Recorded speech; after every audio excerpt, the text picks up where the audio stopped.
dib uu laabto wuxuu u tegey alfansihii ka talin jiray qashtaala ee berigii horena saaciday mahdigii la riday maxamed ibn hishaam ibn cabdiljabaar ninkii meesha kala qaaday waxay yidhaahdeen meeshii nalaga qaad dee mar dambaan rabnaa inaad nala duusho saas miyahaa bal 3 casho isuga buu yidhi 3 casho ha la isugo 3 casho uu joojiyey ayuu boqorkii qashtaale haystay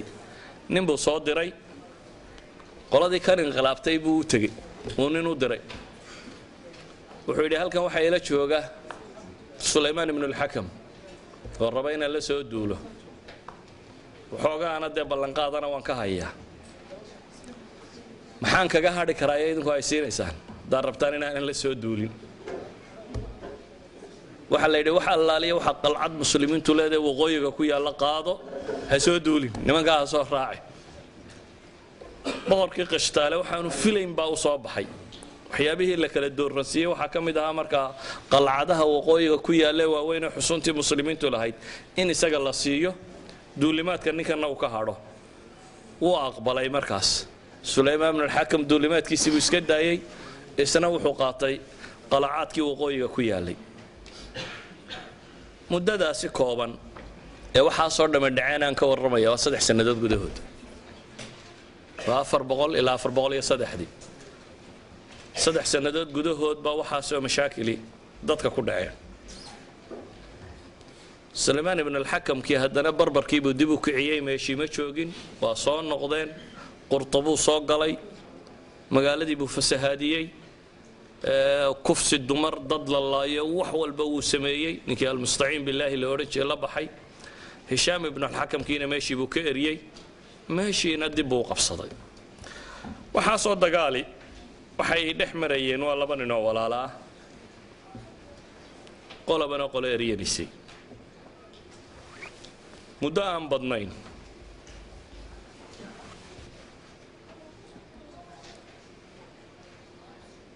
ayaa fitankaasi soconayay waqti yar kadib ayay qoladii barbariyiinta ninkan waday baa waxay dhaaheen horta heedha maxaynu ninkan u wadnaa maynaba meesha qabsanno intaynu wadno ninkan umawiga ee sulaymaan ibn alxakamka maynu sulaymaan kaba ka takhalusno inagu qabsanno iyana meeshii bay ninkan ka qaadeen waxaaba qabsaday meeshii gebigeediiba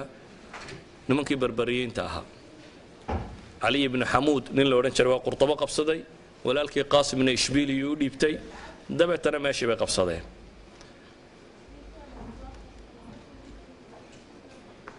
caamiriyiintii oo almurtada billah ninkii la odhan jiray la socdaa soo noqday dagaal badan baa dhacay kullu hada maxaanu tilmaamayaa waxaanu socdaa uun waxoogaa yar inaan tilmaamo dawaama ayay gashay dowladda islaamiga ee meesha joogtay marka ay taariikhdu maraysay 422 meelahaasi ee warkii loo adkaysan kari waayay maalinba meel mid qabsaday ee dhibtii tiro badatay ayaa qaadigii magaalada qurtuba loo yimi waxa la yidhi sida tan loo adkaysan maayo maxaa la yeelaa wadaadadii waa shireen dabeetana waxa la yidhi khilaafada baan ridna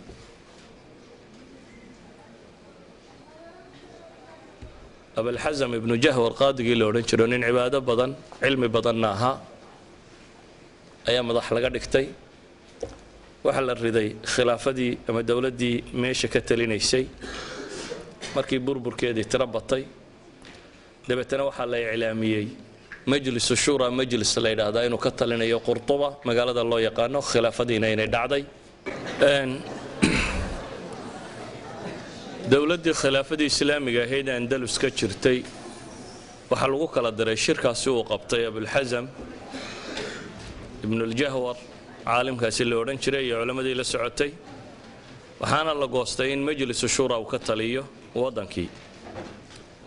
laakiin waddanku wuxuu iska noqday waddan dhibaato tiro badan ay ka jirto qabaa'il u kala googo'an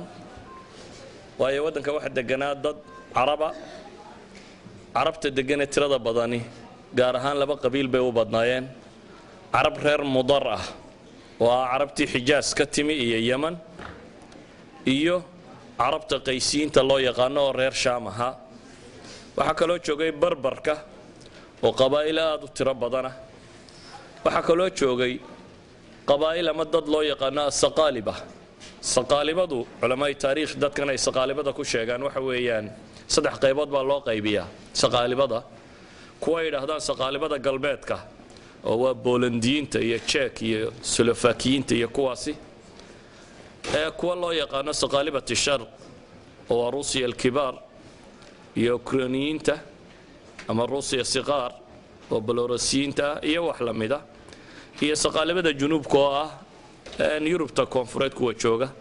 دad kan intooda badani waxa ahayn dad wadanka Jarmalku intuu duulo oo caruurtoodii wuxuu soo qabqabsado iyo adoonnimo loo iibin jiray dabeetana mujtamac dhan sidii mamaaligtii attract ama Masar oo kala qabsatay dad noocaas ay noqdeen marka waa qabaa'il tiro badan oo iyaguna wadanka degan markii ay dhacday in dawladii khilaafada ahayd ay baabaado in loo soo guuro majliskaasi shuurada ay culimadaas sameeyeen waxa dhacday inaan iyaguna xukumin magaalada intan ay magaalada joogan mooyaane wadanka intiisa kale aanay xukum xoogan ku haynin sida daraadeed wadankii uu kala googo'ay waxa soo baxay 22 dawladood oo cusub Andalus meel yar bay ahayd Andalus waxa lagu tilmaamay in ilaa 600,000 meelahaasi in ku dhow 600,000 kilomitir isku wareega inay tahay يعني ودكي سوماليا 627 بو سوماليا in leeg rulahan marka la eego Soomaaliya oo 22 dawladood noqoto qiyaas reer waliba intii yareeyay oo haystay intuu goostay ayuu dawladda iclaansaday marka hore 7 qabiilo waaweyn bay u kala googeen banu Abaad niman la yiraahdo oo Ishbiiliya iyo gaarkeeda qabsaday niman banu Ziri la yiraahdo oo Qarnaata iyo gaarkeeda qabsaday banu Jahwar oo qaadigeenu ka waramaynay oo isagu Qurtuba iyo manaatiqda ku xeeran qabsaday bani al-Aftas niman la yiraahdo Berberiyiina oo iyaguna qabsaday Batlios magaaladan la yiraahdo iyo inta u dhow bani Dhanun nimanka la yiraahdo oo qabsaday Tulaytila Toledo magaaladan la yiraahdo iyo inta u dhow bani Amir nimanka la yiraahdo oo iyagu qabsaday Valencia ama Valencia meeshan la yiraahdo banu Hud oo yana qabsaday Sarqasta ama Saragoza magaalada la yiraahdo iyo inta u dhow waa Spain tan yare arkaysan ee Portugiiskan intan oo 22 dawladood loo qaybiyay Portugiiska iyo Spain oo la isku daray oo waliba qaybta sare oo dhan Lyon iyo maxaa la yiraahdaa Qishtaala iyo qaybtan Barcelona Aragon dawladii loo oran jiray intaasina dawlado kale Kristaan ay ka sameeyeen intii ka hooseysay ee muslimiintu haysteen ayaa waxa loo kala qaybiyay 22 dawladood taasi waxa soo baxday markaasi qabiil wal ama reer yar waliba intuu meel qabsaday ayuu dawlad ku sheegay meel yar oo kasto dawlad lagu sheegay waxa loo samaystay nin madaxweynaha oo amiirul mu'miniin sheegta magaalo waxa haystaa waana laqabka la yiraahdaa amiirul mu'miniin buu haystaa ciidan buu leeyay wasiirru leeyay lacag buu daabacday gaar oo rasmigii madaxtooyadiisu ku yaalo safiirru leeyay uu dirto nin waliba dawlad wixii ay sheegan jirto dhan ayuu sheegtay dabeetana waxay noqdeen dawlado yar yar oo 22 oo 22 kuba ay col yihiin oo mid waliba walaalkiisa ugu dhow ee muslimka uu iska eegayo si uu walaalkiisa u dhow muslimka ugu xoogaystana dawladaha gaaleed ee markaas ka xoog waaweyn mid kamid ah uu dabada saaray ama se uu ku tiirsan yahay taasi waxay keensatay in gabayaagii la oran jiray al-Hasan ibn Rashid sidoo imaam Dhahabi siyarkiisa jiska 17aad safxada 144aad ku soo naqlinayo inuu gabayo yiraahdo mimma yuzahiduni fi ardi andalusa سماع معتصم فيها ومعتضد ألقاب مملكة في غير موضعها كالهر يحكي انتفاخا صولة الأسد يعني قبياغا سي مسلم كابا وحلي وحيابها نغت جيب أندلس وحا كم دبولي دولك أندلس وحا نغت جيب مغاعيدا تراد بدن لم معتصم يم معتضد المعتصم بالله المعتضم بالله المرتضي بالله المؤيد بالله مid waliba laqabkii madaxtooyadu lahaan jirtay buu la baxay